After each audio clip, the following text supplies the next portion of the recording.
Charlie Kirk, conservative activist, Trump ally, and one of the most recognizable right-wing figures in America, was assassinated in Utah, shot in the neck in front of 3,000 people. And the suspect, a 22-year-old who confessed, got in court, not the police, but in a text message to his partner. This is one of the darkest and most politically explosive assassinations in modern America.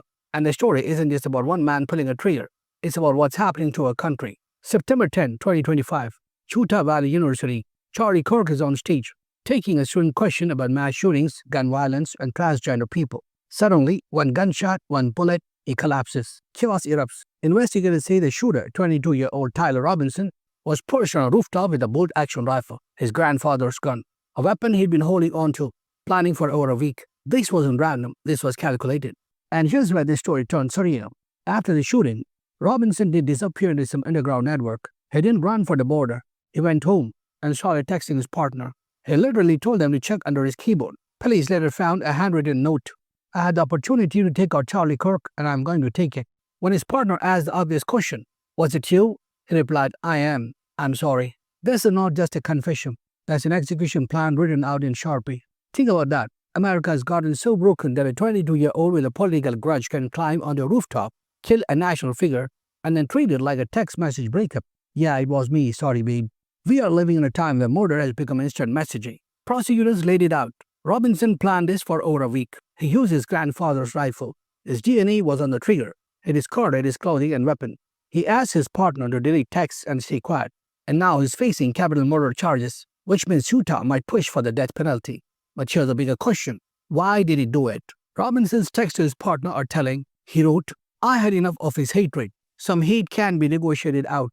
And we need to talk about what that means. Because Charlie Kirk wasn't just a political commentator. He was a lightning rod. To conservatives, Kirk was a fighter, defending free speech, attacking woke culture, and building one of the biggest youth movements in politics. To progressives, he was a provocateur, someone who normalized hostility towards transgender people, immigrants, and minorities. Now add this detail. Robinson's partner, the one he lived with, is transgender. This is not a coincidence. So here's a picture. A young man radicalized on the left, a dad who turned diehard MAGA after Trump's re-election, a partner who is transgender, while Charlie Kirk was making anti-trans comments on stage the night of the shooting. This wasn't random. This was a political and personal explosion waiting to happen, and Robinson pulled the trigger. Here's a part where we need to stop pretending this is just one incident, because this assassination is part of a bigger pattern. America is in a place where politics is no longer debate. It's no longer protest. It's war. Every rally feels like a battlefield. Every speech feels like a target. Every public figure, left or right, knows that one angry 22-year-old with a gun can turn them into a headline. The FBI is already combing through Robinson's Discord chats. They are investigating who knew what.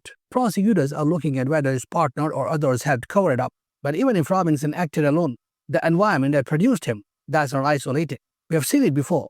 January 6th, the attack on Nancy Pelosi's husband, the attempted kidnapping of Michigan's governor, and now the assassination of Charlie Kirk. This isn't about left or right anymore. This is about violence becoming the default setting. Let me put it this way. America is supposed to be a democracy. We argue, we vote, we legislate. But right now, we don't debate opponents, we eliminate them. And that's not democracy. That's civil war without uniforms. And while we're talking about politics, let's not forget, Charlie Kirk was a husband. He was a father of two. He had built an empire of conservative youth politics, yes, but he also had kids at home who are now growing up without a dad. So whether you loved him or hated him, this was a life taken. This was a family destroyed. And no amount of politics justifies that. Now let's step back and ask the real question. If Charlie Kirk can be assassinated on stage, who's next? A Democratic senator? A Supreme Court justice? A journalist? Because that's where this road leads. If violence becomes the way we settle political arguments, then the future isn't red or blue. It's just blood. Tyler Robinson thought he was ending hate with a bullet. But here's the truth. You don't end hate with a sniper rifle. You don't silence ideas with an assassination. All you do is hand your enemy a megaphone. Charlie Kirk is now a martyr. His death will be used to fuel the very movement he opposed. Robinson didn't stop Kirk's influence. He supercharged it. So here's what I want you to take away. If you don't find a way to argue without aiming, if you don't learn to debate without bullets, then Charlie Kirk's assassination won't be the last. It will just be the opening chapter of a country that decided democracy wasn't worth the fight. Because the truth is, America isn't dying from the left or the right. It's dying from the middle. The space where we used to disagree, but still talk, still argue, still shake hands. That middle is gone. And until we bring it back, we're all standing on a rooftop with Tyler Robinson. I'm Ali, and this is the story of Charlie Kirk's assassination, what happened, why it matters, and why America should wake up before the next trigger is pulled.